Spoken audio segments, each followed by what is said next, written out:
Good evening and welcome back. This is World Talks coming to life from Warsaw. And tonight we're taking a closer look at the latest claims from Donald Trump, which are further straining relations with the EU. We'll also focus on the latest developments in Ukraine, both on the battlefield and on the diplomatic front. To do so, I have Olena Lennon, Assistant Professor at the Department of National Security, University of New Haven, joining me right now. Good evening, delighted to have you with us. Good evening. Thank you for having me. So let me start with the breaking news here, as Donald Trump is increasing the tariffs charged on cars and trucks from the European Union to 25%. This follows his earlier threats to pull Washington's forces out of Germany, Italy, and Spain. So how do you gauge the state of the transatlantic relationship right now? Well, the relationship is definitely tense, but at the same time, it is quite in line with Trump's performative diplomacy. You know, he likes to be dramatic and unpredictable because he really believes that that is his strong suit, and that is how he can get other countries to cooperate or to cave to his demands. You know, he has been saying for a while that he expects the European Union to take the brunt of the burden, to bear the brunt of the burden for their own defense, and for cooperating with the United States energy policy in the Middle East, and for allowing Americans to use European bases to launch airstrikes against Iran.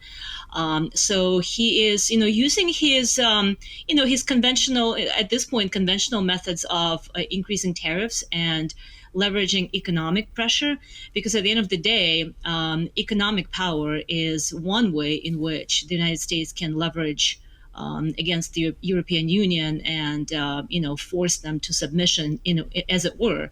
Of course, it's not likely to work, as again we have seen this before, and Trump has now, predictably threatened tariffs on European countries to force them to pressure to cooperate. It remains to be seen whether those tariffs will actually come into effect, as it's not an economically sound decision, especially at a time when gas prices are rising in the United States, commodities are rising, and I don't think that Americans are going to be quite on board with the new economic warfare. So let's stay with Donald Trump for a moment, because on Wednesday he held a 19-minute call with Vladimir Putin, describing it as very good. Now, Trump suggested Putin might announce a short ceasefire in Ukraine. And I was wondering, how credible are these kinds of limited truce proposals from Moscow? Well, unfortunately, it's another example of political theater, as this conversation was not much different from previous conversations between Trump and Putin.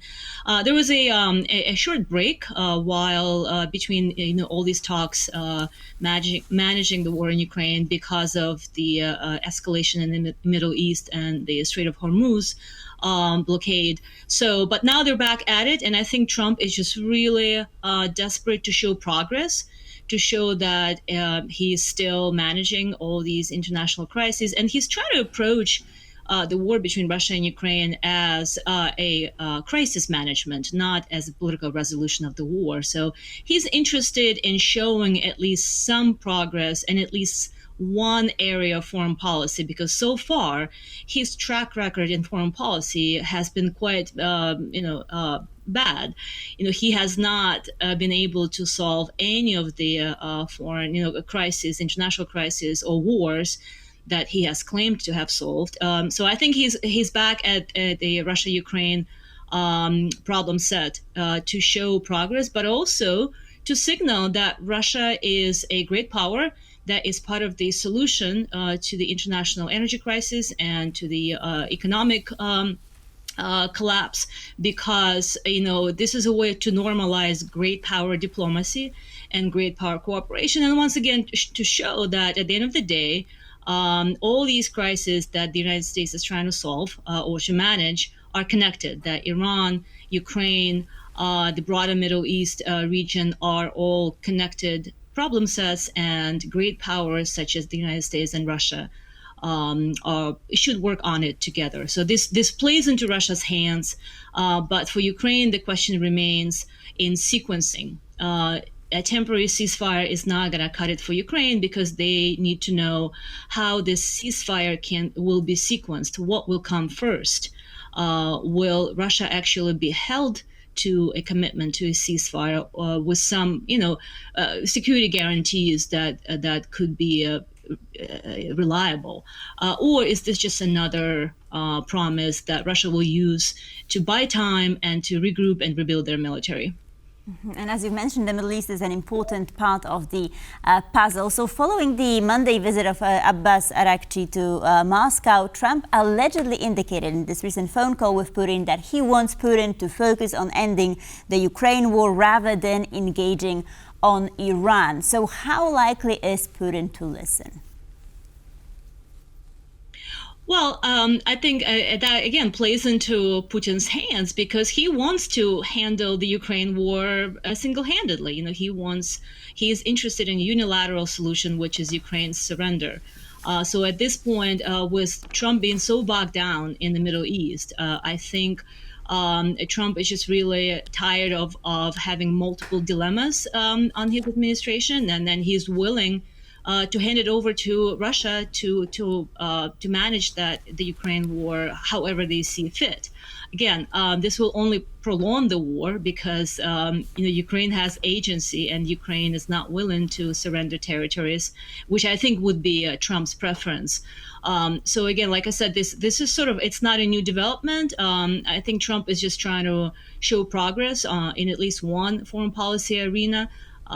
But at the end of the day, Ukraine also has a say, especially because now they've been leveraging deep strikes into Russian territory by striking oil depots and refineries in the Black Sea region of Russia, and showing that Ukraine is, Ukraine also has teeth, and then they will continue leveraging. Will continue exhausting Russian economy and military machine despite diplomatic efforts between the U.S. and Russia.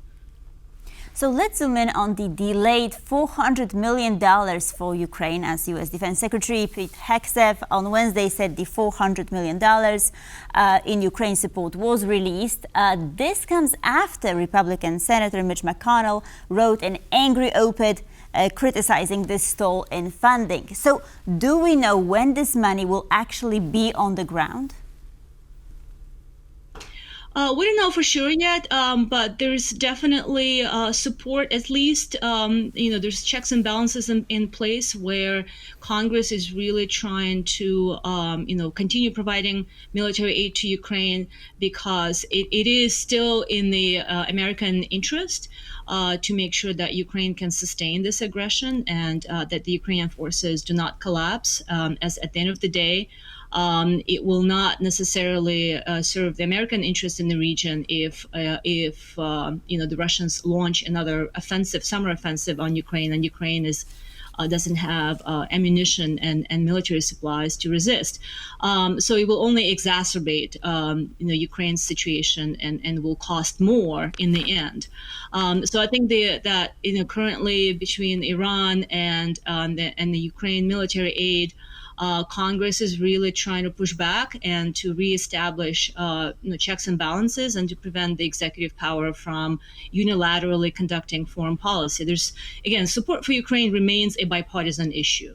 It's just a question of how and in what amounts. But by and large, there's still bipartisan support for military aid for Ukraine, especially knowing that the money is not, this is not a handout, that Europeans are actually buying military capabilities for Ukraine. So Americans, in the end, benefit in every way.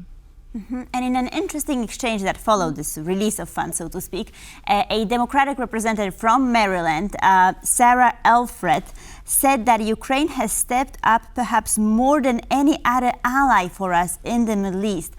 So I wanted to ask you, how do you gauge Ukrainian strategy of supporting U.S. allies in the Middle East? Because it seems to be bringing results. Absolutely. Ukrainians are the only military now in the world that have successfully and efficiently been able to configure anti-Shahed interceptors that are much cheaper than Patriot missiles and much more effective. So Ukraine's experience and Ukraine's defense technology is in demand in the Middle East, and Zelensky has been on the Middle Eastern tour leveraging Ukraine's defense capabilities to partner with Middle Eastern countries, and they have actually successfully launched a lot of many initiatives in which Ukrainian-produced drone interceptors have been successfully used in the Middle East, and they're much more effective in intercepting Shahed drones and for much cheaper too. So that is real leverage for Ukraine.